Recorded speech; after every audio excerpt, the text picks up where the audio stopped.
दोस्तों, फिलिस्तीन और इजराइल की लड़ाई से एक बात तो साफ हो गई है कि भले ही दुनिया में 57 मुस्लिम देश हो, लेकिन उनमें से केवल गिनती के 4-5 ही ऐसे देश हैं जो फिलिस्तीन के साथ ना सिर्फ खुलकर खड़े हैं बल्कि उसके लिए अपने आप को भी खतरे में डाल रहे हैं, जिनमें ईरान, लेबनान और यमन जैसे देशों के अलावा कतर भी शामिल है। कतर किसी भी मामले में दुबई या सऊदी अरब से कमजोर नहीं है, बल्कि आज वो उनसे भी बड़े बड़े इंटरनेशनल इवेंट्स को होस्ट कर रहा है और उसकी ये रईसी ही है जिसने उसे आज दुनिया का नंबर 1 अमीर देश बना दिया है। इसी के चलते यूरोप के सभी देश उसके दोस्त हैं, तभी उसे फीफा वर्ल्ड कप और जनेवा मोटर शो जैसे बड़े बड़े प्रोग्राम्स को होस्ट करने का मौका मिलता है। लेकिन इसकी परवाह किए बिना ही कतर फिलिस्तीन को ना केवल खुलकर सपोर्ट कर रहा है बल्कि अब वो यूरोपियन कंट्रीज के खिलाफ खड़ा है। दोस्तों, बता दें कि एक तरफ जहां सऊदी अरब में इस जंग के दौरान भी रियाद फेस्टिवल चल रहा था, तो वहीं दुबई में भी कई सारे कॉन्सर्ट और फेस्टिवल्स चल रहे थे। लेकिन वही कतर ने इस जंग के दौरान गाजा के सपोर्ट में अपना नेशनल डे सेलिब्रेशन भी कैंसिल कर दिया। अब दोस्तों, किसी भी देश के लिए उसका सबसे बड़ा इवेंट वहां का डिपेंडेंस यानी कि नेशनल डे होता है। कतर हर साल अपने नेशनल डे को 18 दिसंबर को सेलिब्रेट करता था और दुनिया का सबसे अमीर देश होने की वजह से उसका सेलिब्रेशन उसके साथ साथ पूरी दुनिया के लिए भी महत्वपूर्ण होता था। इस दिन मिलिट्री परेड के साथ साथ फायरवर्क्स और बहुत तरह के सेलिब्रेशन होते हैं। लेकिन कतर के रूलर तमीम बिन हमद अल थानी ने इसे कैंसिल करते हुए कहा कि हम कम से कम इतना तो गाजा में हो रही जेनोसाइड यानी नरसंहार के खिलाफ कर ही सकते हैं। इतना ही नहीं, इन 2.5 महीनों में कतर ने इजराइल को बहुत बड़ी बड़ी चोट भी दी है, जिसकी वजह से उस पर अमेरिका ने बहुत प्रेशर भी बनाया, लेकिन इसका कतर के ऊपर कुछ खास असर नहीं दिखा। दोस्तों, कतर दुनिया के चुनिंदा उन देशों में से एक है जिसके अमेरिका से भी अच्छे संबंध है और अमेरिका के दुश्मन देशों के साथ भी।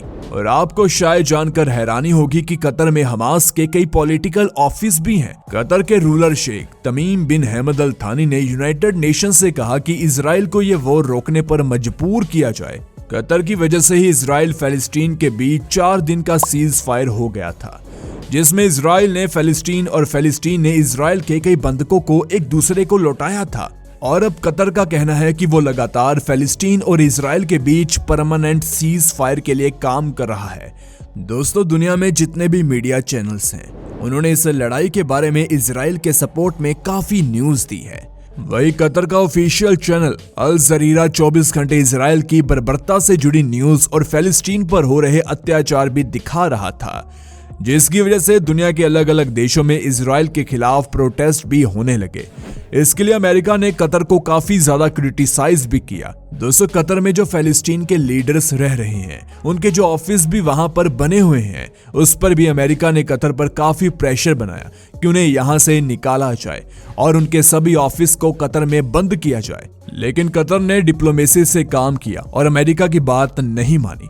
अमेरिका को यह बखूबी पता है कि कतर ही इजराइल और फिलिस्तीन के बीच मीडिएशन का काम करके दोनों देशों के बंधकों को एक दूसरे से छुड़वा सकता है। इसलिए अमेरिका कतर से एकदम से दूरी नहीं बनाना चाहता, क्योंकि उसे कतर की पावर के बारे में पता है। वही दोस्तों, सऊदी अरब और दुबई जैसे देशों के कतर के साथ रिश्ते उतने अच्छे नहीं रहे हैं। साल 2017 में कतर के खिलाफ सऊदी अरब, यूएई, बहरीन और इजिप्ट यानी वो देश जो इजराइल का सपोर्ट करते हैं, उन्होंने कतर के ऊपर ब्लॉकेड लागू किया। यानी कि अब कतर के एरोप्लेन्स और शिप सऊदी अरब के एयर स्पेस और समुद्री रास्तों से होकर नहीं गुजर सकते थे। इन देशों का कहना था कि कतर आतंकवाद को सपोर्ट करता है। इस ब्लॉकेड के समय कतर का साथ तुर्की और ईरान दे रहे थे और इस टाइम टेंशन इतनी बढ़ गई थी कि जंग के हालात भी बनते दिख रहे थे। लेकिन इन 4 देशों के सामने कतर डट कर खड़ा रहा। लेकिन इस ब्लॉकेड ने कतर को काफी ज्यादा ताकतवर बना दिया, क्योंकि तब कतर को लगा था कि कभी भी जंग हो सकती है। इसलिए उसने अपने मिलिट्री में काफी ज्यादा इन्वेस्टमेंट स्टार्ट की और 4 सालों में अपने आप को बहुत पावरफुल बना लिया। अब कतर के पास 74 फाइटर जेट हो चुके हैं, जो कि छोटे से कतर के लिए और वहां की कम पॉपुलेशन के हिसाब से काफी ज्यादा है। इसके अलावा उनके पास 64 सपोर्ट एयरक्राफ्ट और हेलीकॉप्टर्स भी मौजूद हैं। कतर ने हाल ही में अमेरिका के most powerful McDonnell Douglas F-15E strike eagle के कई सारे यूनिट्स खरीदे हैं। इसके लिए कतर को 1.17 बिलियन डॉलर्स खर्चा करना पड़ा। इस प्लेन की सबसे बड़ी खासियत है इसकी स्पीड।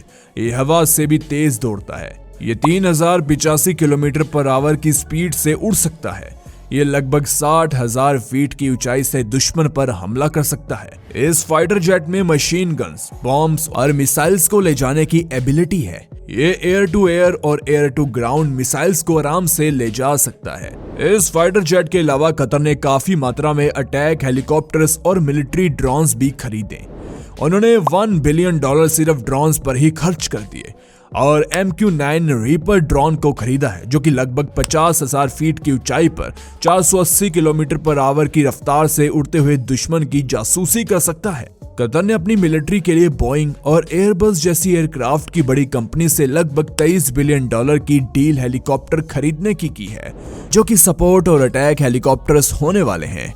कतर की एयरफोर्स के अलावा उनकी ग्राउंड फोर्स भी अब काफी ज्यादा ताकतवर हो चुकी है। उनकी ग्राउंड फोर्स के पास 82 आर्मर्ड व्हीकल्स, 58 आर्टिलरी लॉन्चर्स और 138 मेन बैटल टैंक्स मौजूद हैं, जिनमें से 64 जर्मनी के लेपर्ड टैंक्स हैं। यह जर्मनी लेपर्ड टैंक जितना महंगा है उससे कई ज्यादा ताकतवर भी। यह भारत के अर्जुन टैंक से भी बड़ा है। इजराइल के बड़े दुश्मनों में से एक कतर गल्फ कंट्रीज में अपनी नेवी को जल्द ही इजराइल से भी ज्यादा ताकतवर बना सकता है, क्योंकि साल 2020 में कतर ने इटली की कंपनी फिनकैंटिएरी के साथ मिलकर एडवांस एयरक्राफ्ट कैरियर और सबमरीन का काम शुरू किया है, जो फिलहाल इजराइल नहीं चाहता कि कतर को मिल जाए। $5 बिलियन की ये डील अगर कंप्लीट हो गई तो जल्द ही कतर मिडल ईस्ट का पहला देश बन जाएगा जिसके पास अपना एयरक्राफ्ट कैरियर होगा, क्योंकि इजराइल के पास भी एयरक्राफ्ट कैरियर नहीं है। इन 4 सालों में जब दुबई सऊदी ने कतर के ऊपर इतने ज्यादा सैंक्शंस लगाए, उसका समुद्री रास्ता और जमीनी रास्ता बंद कर दिया, तो ये कतर के लिए काफी अच्छा साबित हो गया, क्योंकि इस दौरान कतर की ताकत अपने पड़ोसी देशों से ज्यादा बढ़ गई। और पिछले कुछ सालों में कतर ने अपनी पॉलिटिक्स इतनी अच्छी तरीके से की है कि यूरोपियन कंट्रीज और सभी मुस्लिम देशों के लिए कतर एक महत्वपूर्ण देश बन गया है। इसलिए एक छोटा सा देश होने के बावजूद भी आज कतर बड़े बड़े देशों के बीच समझौते करवा रहा है। दोस्तों, पिछले कई सालों से अफगानिस्तान में आतंकवादी हमले और एयर स्ट्राइक से बहुत सारे लोगों की जान जाती थी, लेकिन कतर ने अमेरिका और तालिबान के बीच समझौता करवाकर इन चीजों को खत्म करवा दिया है। अभी हाल ही में कतर ने ईरान और अमेरिका के बीच छोटा सा समझौता करवाया, जिसकी बदौलत कुछ ईरानी कैदियों को अमेरिका ने छोड़ दिया था और कुछ अमेरिकी कैदियों को ईरान ने छोड़ दिया था। इसलिए कतर पिछले कुछ सालों में मिडिल ईस्ट का एक इंपॉर्टेंट और पावरफुल देश बनकर उभरा है, जो खुद भी ताकतवर है और दूसरे ताकतवर देशों के बीच समझौते भी करवा रहा है। लेकिन इसके बावजूद भी अमेरिका कतर से नहीं डर रहा है और वो किसी भी देश के प्रेशर में आए बिना इजराइल के लोगों के लिए न सिर्फ करोड़ों डॉलर्स की मदद और खाना भेज रहा है, बल्कि उनके लिए आवाज भी उठा रहा है। दोस्तों, बता दें, साल 2022 में जब फीफा वर्ल्ड कप को कतर होस्ट कर रहा था और उसे देखने के लिए अगर किसी इजरायली नागरिक को यहाँ पर आना होता था तो उसे अपने टिकट पर इजराइल सिलेक्ट करने का ऑप्शन ही नहीं मिला, बल्कि वहां ऑक्यूपाइड टेरिटरी सिलेक्ट करने के बाद ही उन्हें टिकट दिया जाता था। इसका मतलब अगर आप नहीं समझे तो बता दें कि ऐसा करके कतर ने यह दिखा दिया कि तुम जिस देश में रहते हो वो असल में फिलिस्तीन का इलाका है। तो दोस्तों, इतना सब जानने के बाद आपको क्या लगता है, अगर कतर अपनी ताकत लेकर फिलिस्तीन और हमास के साथ खड़ा हो गया तो इस वॉर का अंजाम क्या होगा? क्या इजराइल का साथ देने से अमेरिका पीछे हटेगा या वो भी अपनी ताकत के साथ कतर को जवाब देगा? नीचे कमेंट करके जरूर बताएं। जाने से पहले वीडियो को लाइक शेयर जरूर करें। ऐसे ही वीडियोस के लिए इस चैनल को सब्सक्राइब करके बेल नोटिफिकेशन को भी जरूर ऑन कर लो। धन्यवाद।